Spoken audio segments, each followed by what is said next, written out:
Hi everyone, my name is Sandy. I'm recording this video while my dog is making a lot of noises. She's not sleeping yet, but let's continue. Today we are going to talk about masks, mostly wash-off masks. There are three kinds of wash-off masks. The first one is clay mask, clay base, and the second one is a cream mask, like creamy, almost like moisturizing type of mask for hydration mostly. And the third one is gel mask, or people call it jelly mask in Asia. And then you know what? For the last few years, the beauty industry basically came out with new products, or actually I call it an old product with a new name. They just gave it a new name, sleeping mask. You must have heard of sleeping mask, right? Sleeping mask is basically a lightweight emulsion, mostly like a gel type of emulsion. And why do I call it emulsion? I call it emulsion because there's an oil as an ingredient. There's an oil phrase in the formula. So it's a lighter texture of moisturizer that you wear at night. So the industry just call it sleeping mask. So the company I work for, puppyskin.com, we are going to develop a few type of masks for 2019. That's our goal. That's what I'm working for right now. So let's talk about clay masks first. There are many types of clay masks in these markets, mostly made from green clay, bentonite, kaolin, and volcanic clay, and some pink clay, right? The one that you are familiar with. The way to develop clay mask is usually a binding agent like a beeswax, to thicken the formula so that it's thicker. And then water base, of course, like aloe vera juice, any kind of floral waters. And then there are some oil, maybe, yeah, oils to moisturize the skin and prevent the mask from getting too dry. And personally, I do not advise people with sensitive skins or drier skin types to do a lot of clay masks. Why? Because clays are mostly alkaline. For example, bentonite can go up to 8 or 9, 9.5, and some clay is as high as 11, pH 11. That means they are highly alkaline. And a lot of YouTubers, they talk about the Aztec clay that you bought from Amazon. The company advised people to mix it with apple cider vinegars. The reason to mix it with apple cider vinegars is because clay is alkaline and you need an acidic ingredient to make it neutral.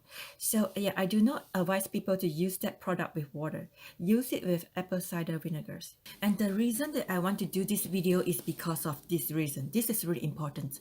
And I've seen a lot of people that do demo of clay mask in a wrong way. Why? Because they put the clay on to their faces for too long. Clay has the ability to withdraw impurities from your skin, right?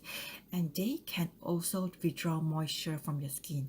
If you are putting clay on your skin until it's cracking, see cracking and then too dry, too opaque, that means it's too long. Just put clay when it's almost dry, like if there's still some moisture left but almost dry, just rinse it off. And when a lot of people, they spend money on skincare products, they tend to think that, oh, I want to get the most from it. I pay how much for it, I'm going to get the most, so I'm going to leave this on for so long, like 20 minutes, 40 minutes. But it's not how I view it.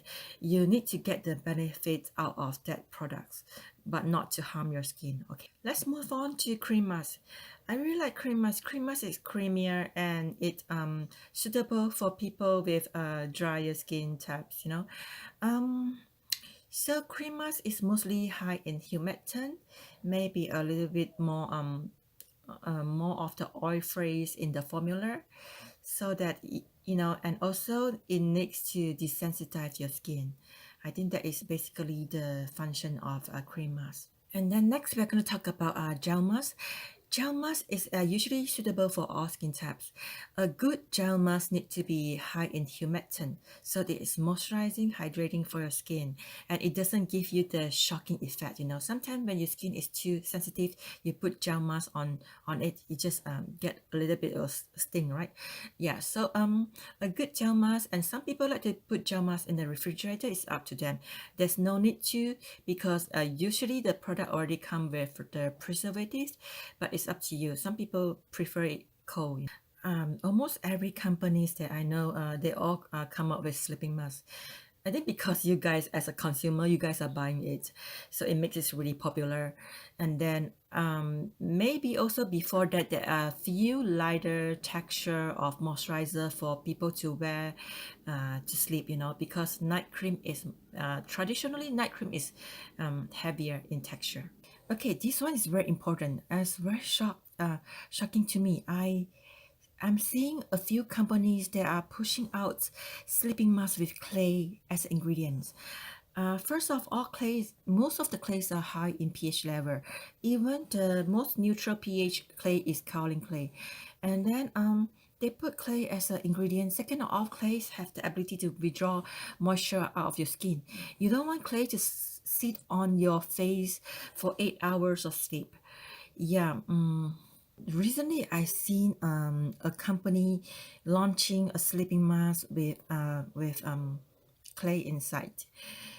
Oh my God. How do I say this? I'm not going to say the name, but you should be able to tell. They're on Sephora. They're on Sephora, and they private label their products.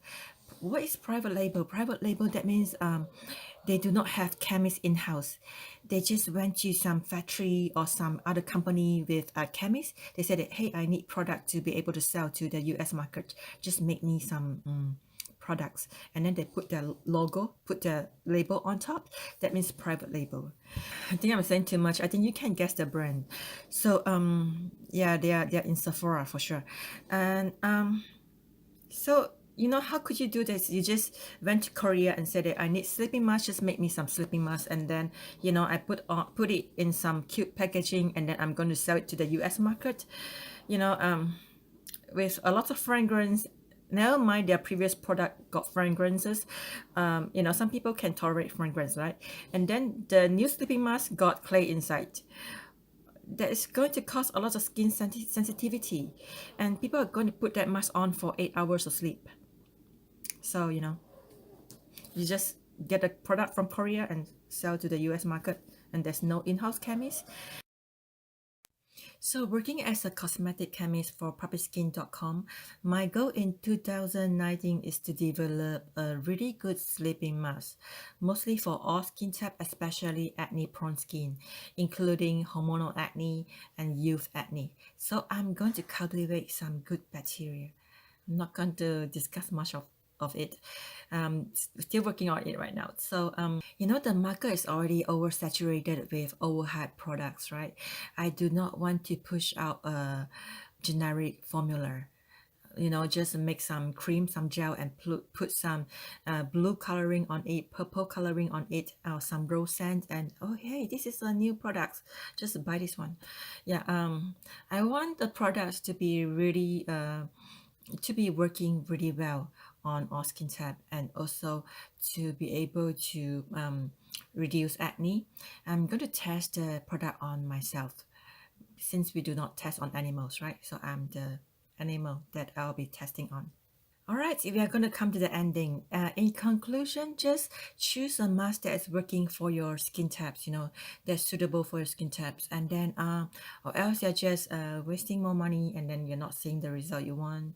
Yeah, choosing the right mask is really important. And yeah, I wish you have a glowing skin, and just subscribe to this channel if you're interested. Thank you for watching.